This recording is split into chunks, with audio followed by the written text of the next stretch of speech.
What is going on, everybody? Welcome back to Trading Learning 101. This is episode 2 of the weekend market recap, where we go over the stock indexes and how they performed through the week. It was a wild week this past week, April 29th through May 3rd. Monday and Tuesday started off pretty slow, and then we seen volume and momentum pick up on Wednesday. Wednesday we had the Fed meeting. The Fed's left rate unchanged. We've seen volume hit the small cap world and just explode to the upside on Wednesday and Thursday. Let's just jump into it and get started.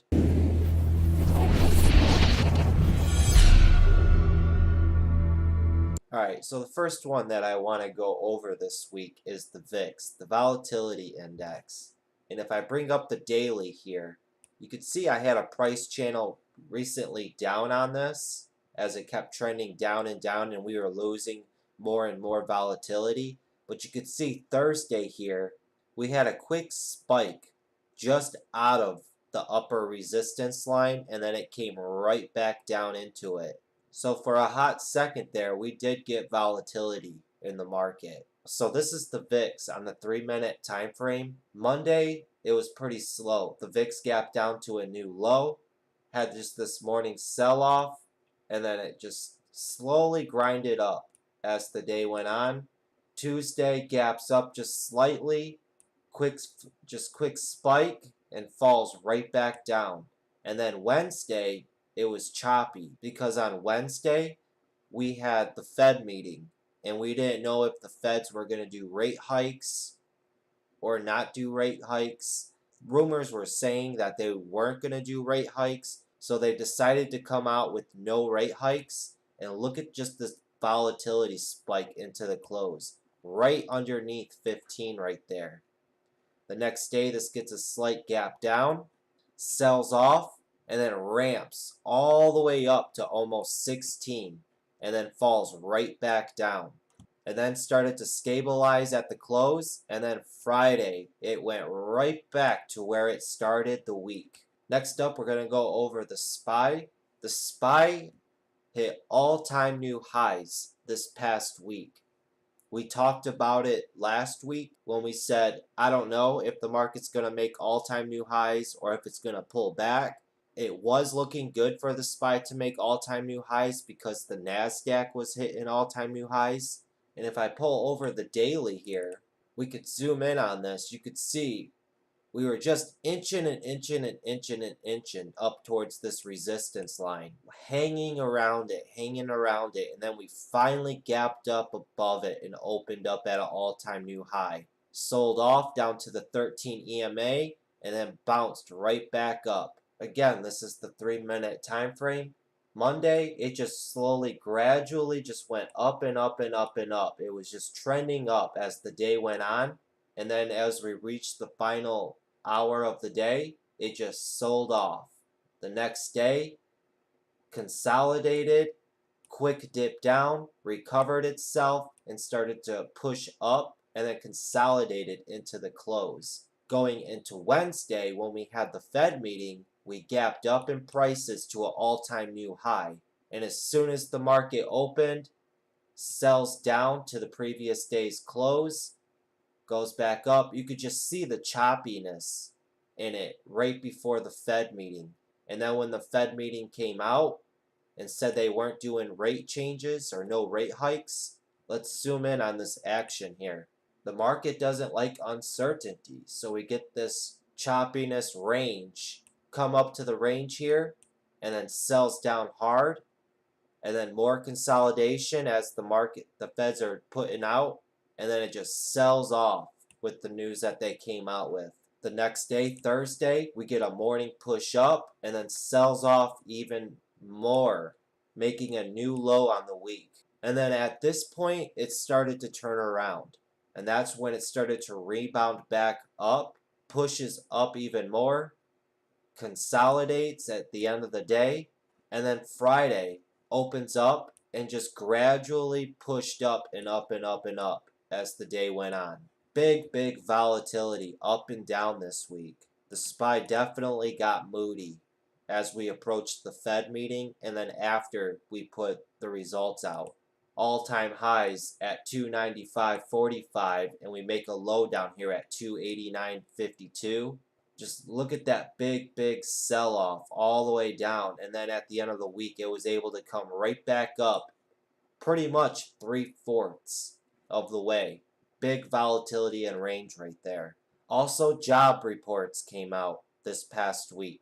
It's now 100 straight months that our economy has been growing and we've been developing jobs in the United States. Next up, let's look at the Nasdaq 100. This is the 3-minute. We'll go and look at the daily real quick. We could just plot out on this where this broke out to all-time new highs right there. And as we zoom in, the Nasdaq hit all-time new highs before the SPY, and you could see it put its top in right here, and it's just been in a range from where the previous high was to the all-time high that it created at 78.51 or 78.52. Big moves again, just like the SPY. Monday, it just gradually grinded up, got a gap down, big swing to the downside, but you can see as the day went on, it formed a head and shoulders right here. That's a bullish signal, and we get a gap up on Wednesday as we were going into the Fed meeting, and you could just see the choppiness in it as we were approaching the Fed meeting.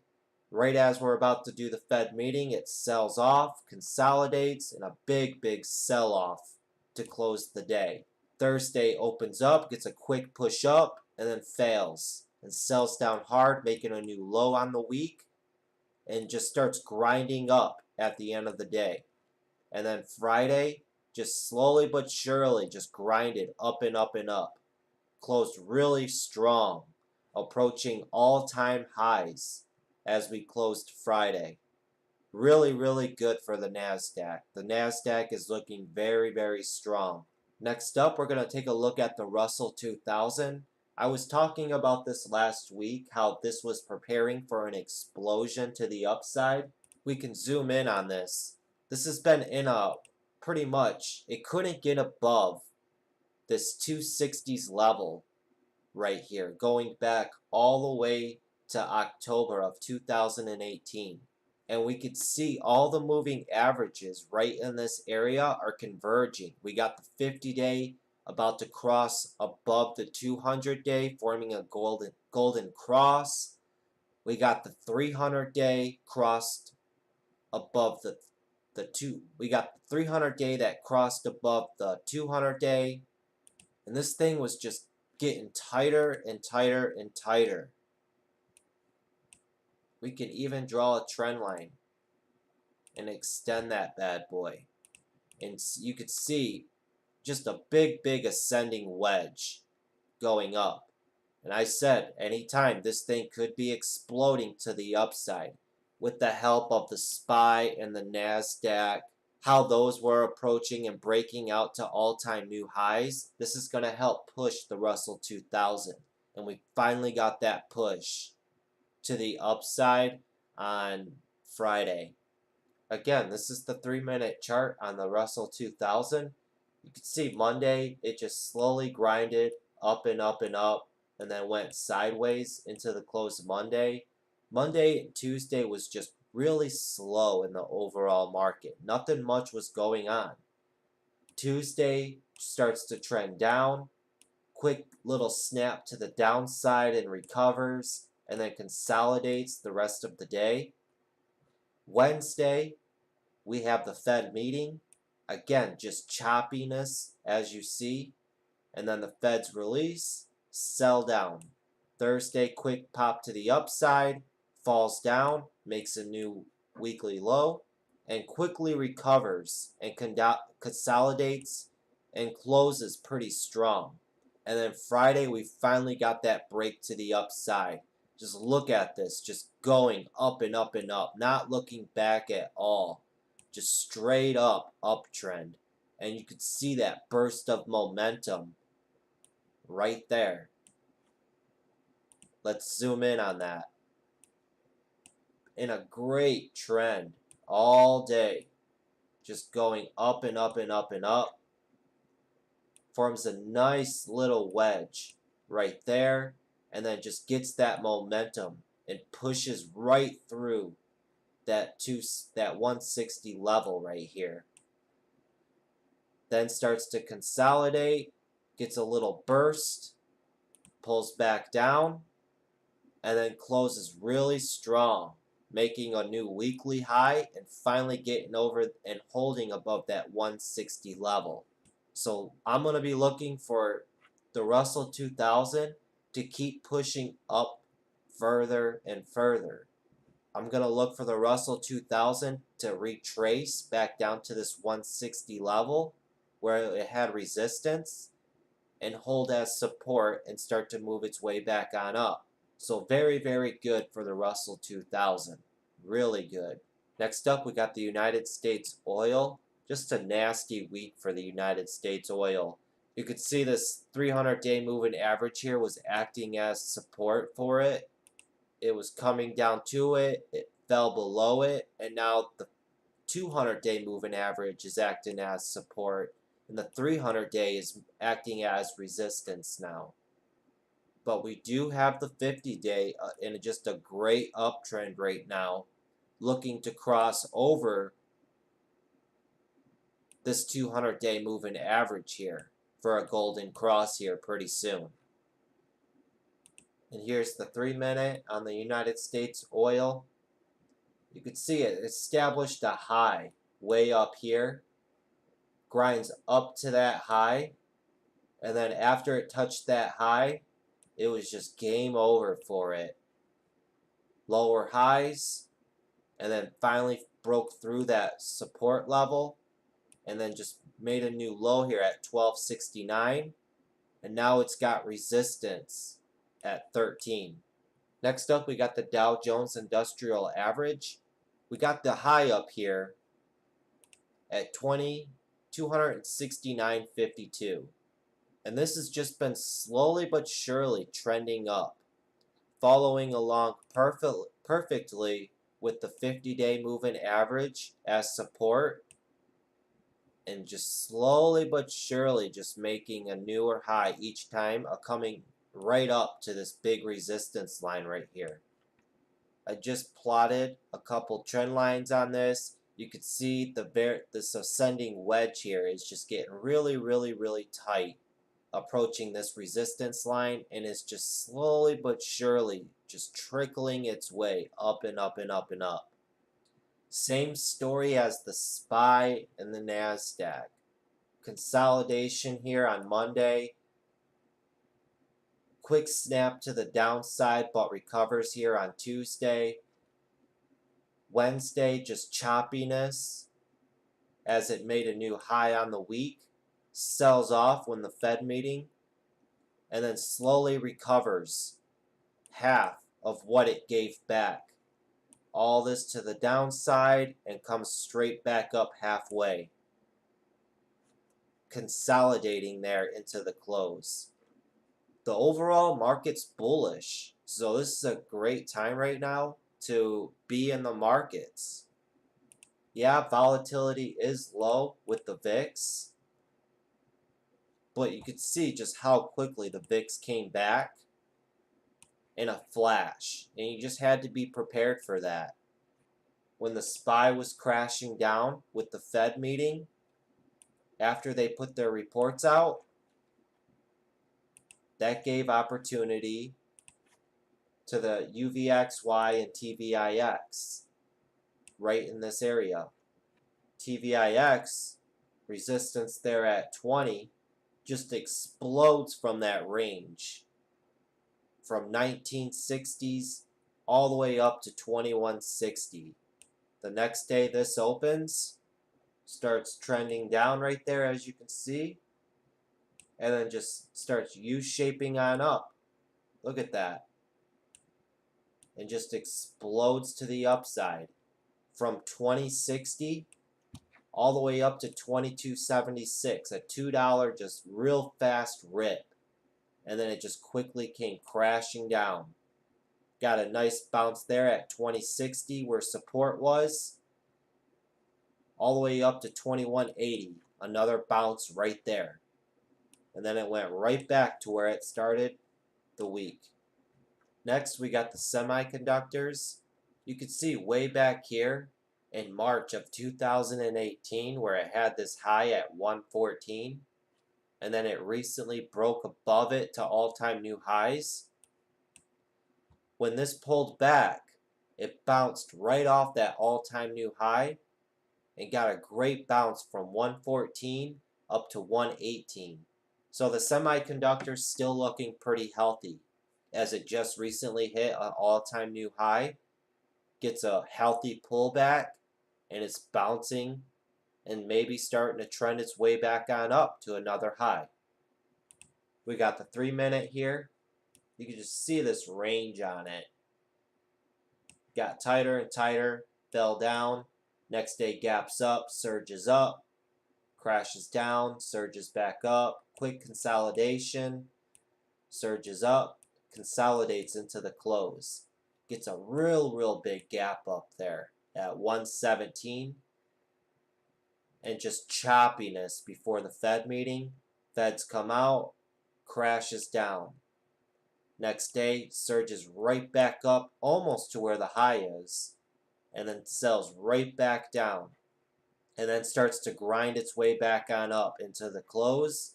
And then Friday was just a good, healthy day for this, as it was just trending up and up and up. So last week, we seen an emotional market, I would say, for sure. We seen nothing going on. We seen panic. We seen greed, more panic, and then buyers come back. Very interesting week last week. Next up, let's look at the Shire 2000. This is the last one we'll look at. Here's the daily on the Shire 2000. You can see the all-time high way up here at 31588, and it was just a quick rip up and down there. But resistance here at 30,397. You can see we've just been riding along the top of that line right there. Just waiting and waiting and waiting. This could pull back down to support here, or it could finally get above it and just explode to the upside. But be careful, as history repeats itself in the market. Remember the last time this broke above this level. Look at that quick wick. It could not hold its gains above that resistance line right there. So keep that in mind as we are around this resistance level right here. But for the most part, look at the 300-day here and even the 200-day recently. It's like it's flatlined on it. And it's now just starting to curve up right there, as you can see. Flatline, flatline. You can just a little bit see it starting to try to curve on up. Even the 200-day, the 200-day there is just trying to start to curve its way on up. But we got the 50-day here. Almost look like it's doing like a rainbow effect. Gonna be interesting to see how this next week plays off. It is getting really tight as we're approaching the end of this bottom support line right here of the wedge, getting tighter and tighter to this resistance line.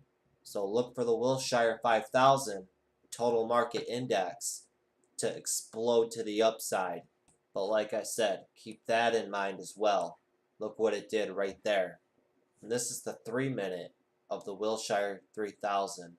You can see it touch that resistance line right there, all right here, and right here. And it just kept making new lows on the week. Right there, right there. Came down to the low right there. Made a new low down here. Big range on this thing. Look at that. Up, all the way down. Back up, down, up. Quick pop there. Straight down. Sideways. And then grinds all the way back up. So I'm going to say look for a pullback. One possibly last pullback before it blows up through that resistance.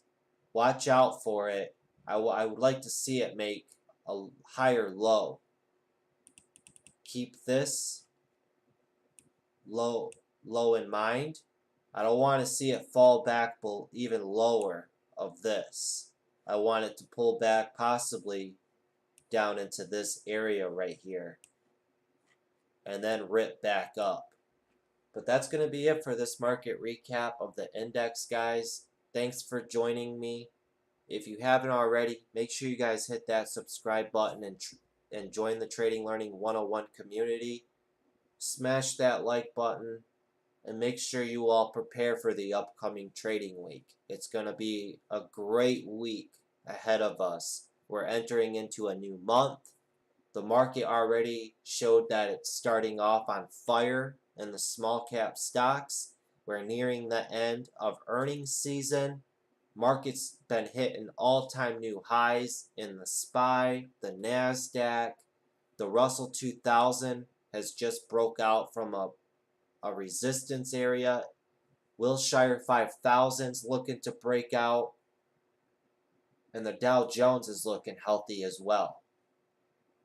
Again, thanks for joining me, and make sure you tune in every day. I put out a market recap of the hot stocks of the day, and I hope you guys have a great week. Until next time, have that patience, have that discipline, and study, study, study. All right, later everyone.